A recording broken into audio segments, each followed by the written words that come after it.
Good afternoon, Professor Spooner. Good afternoon, Frank. Hi. As usual, a lot of things have happened this past week, but it's not so easy to pull them all together into a particular theme. However, I think that really what characterizes nearly everything that's going on these days is that the type of people who are participating in what's going on are different from what used to be the case 50 years ago or even less. And somebody wrote a book just 10 years ago called Informalization, in which he documented, his name was Wouter, the W-O-U-T-E-R. He documented the way in which all sorts of formality have been disappearing, diminishing in public life. I mean, he was mainly concerned with the Anglo-Saxon world, but I think you can see similar things going on elsewhere. And what's happening with globalization is that not only is the number of people increasing all the time, so we're aiming for 10 billion by the middle of the century, but the number of people interacting with each other is increasing all the time, and that we've mentioned that before.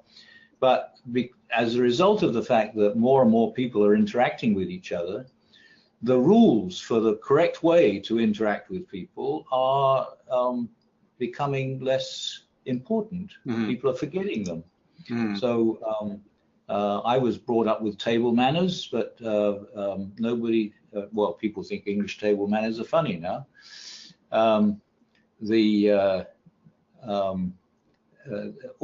We used to recognize people in categories, and we treat people differently according to the category they belonged to, and we would behave somewhat differently in different situations with different types of people. And all that sort of thing is disappearing. It hasn't disappeared entirely yet, but each new cohort of youth that enters the public sphere think less and less aware of it. Mm-hmm. And I think that this means that whereas 50 years ago, I'm using 50 as a convenient round figure, most decision making that had any political significance at all started at the top and filtered down. And that's not the way anything is working anymore. Mm-hmm. In fact, the people at the top are trying to keep up with what's going on further down. Right. Which means that it's much more difficult now to predict anything political. Right.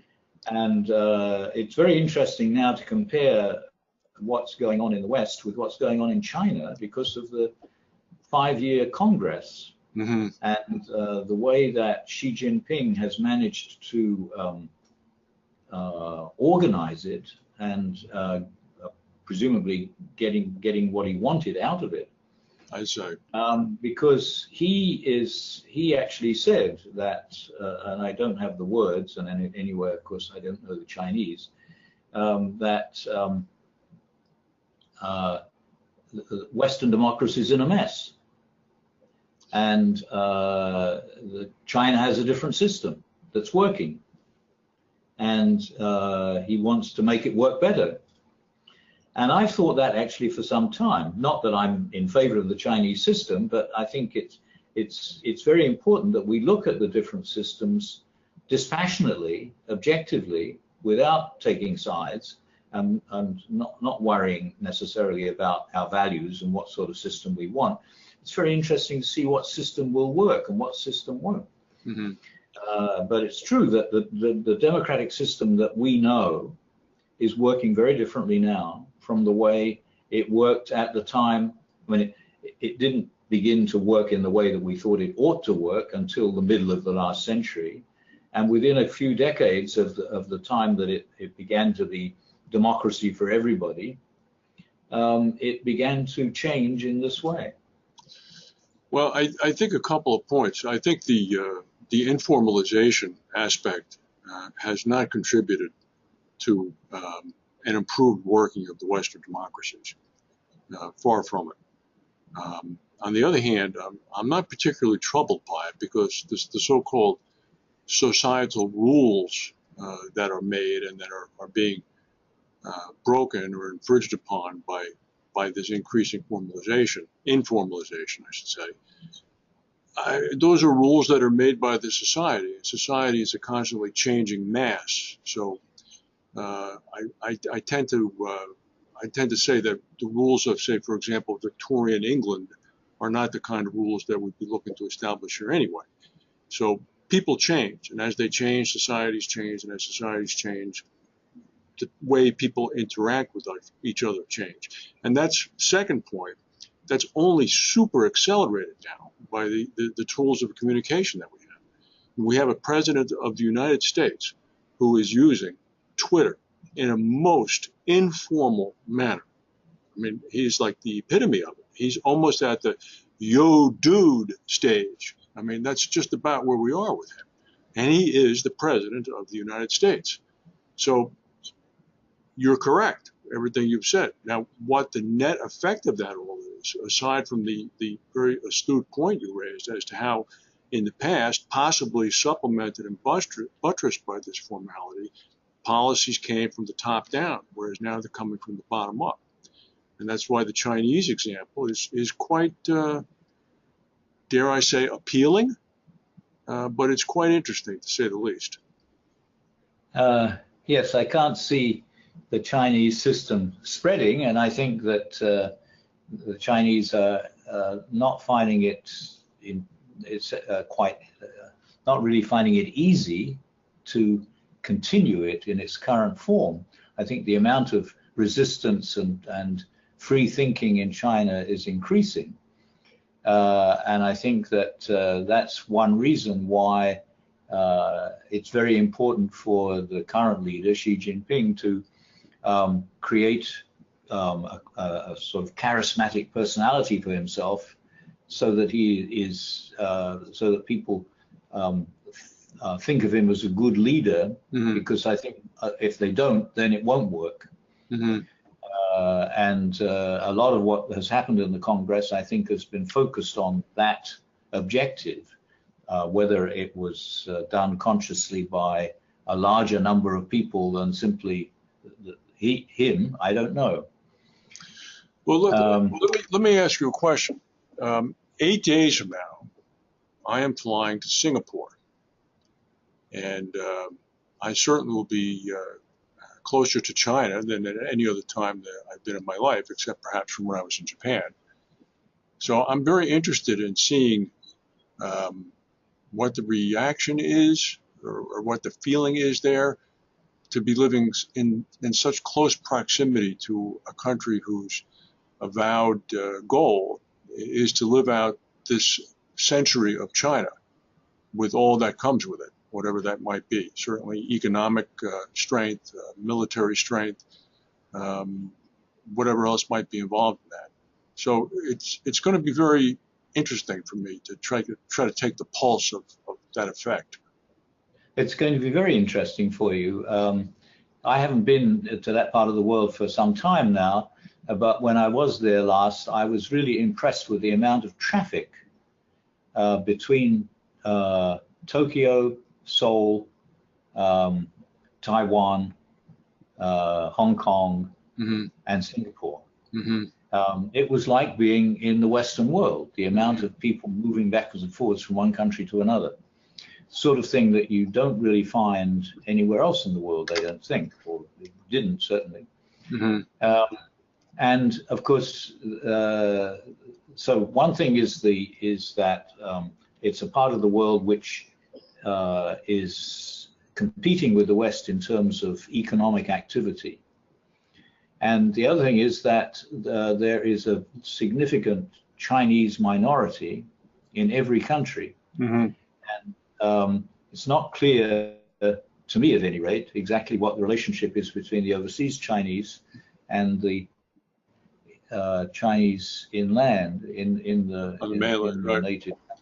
Right, the Xinjiao, the overseas Chinese, they played a very important role throughout contemporary Asian history, that's for sure. That's very interesting. And they are pillars, oftentimes, of the financial communities of those aforementioned cities that you've named. Yes. The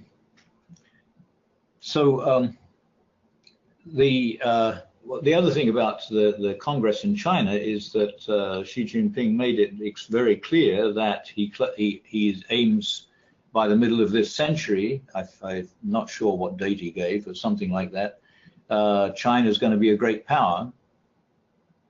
And that will certainly be, and it's a great power already, mm-hmm. And it's very much present in maritime situations as well as economic, as being the second and probably close to the largest economy.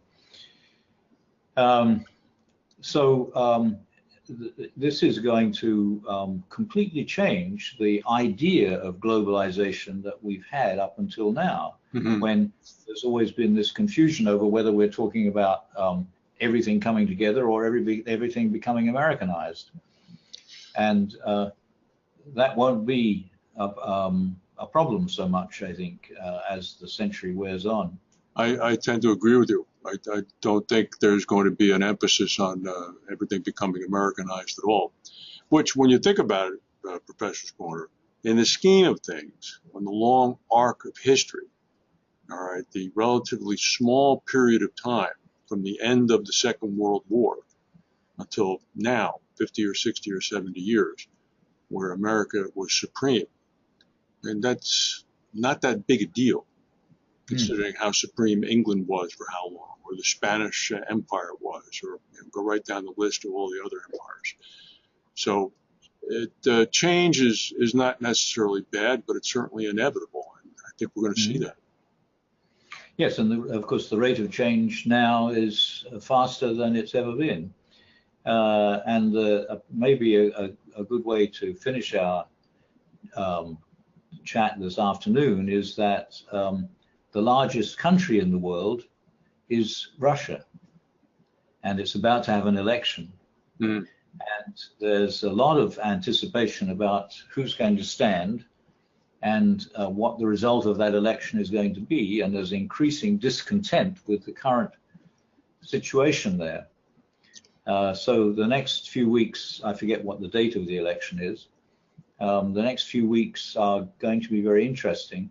Especially since Russia is so important to Europe and to China and to what goes on between Europe and China. Mm-hmm. Mm-hmm. Well, it certainly will be something to watch. I think the verdict insofar as who will win is relatively sealed. It's going to be whoever Putin wants to see win. But nevertheless, it's going to be interesting to see who emerges and who has the courage to stand for election against his people. That's going to be something. So, yeah. All right. Well, thank you very much, Professor. Well, I'll look forward to reporting to you on what's going on in Southeast Asia. That will be interesting. I look forward to it. Thank you.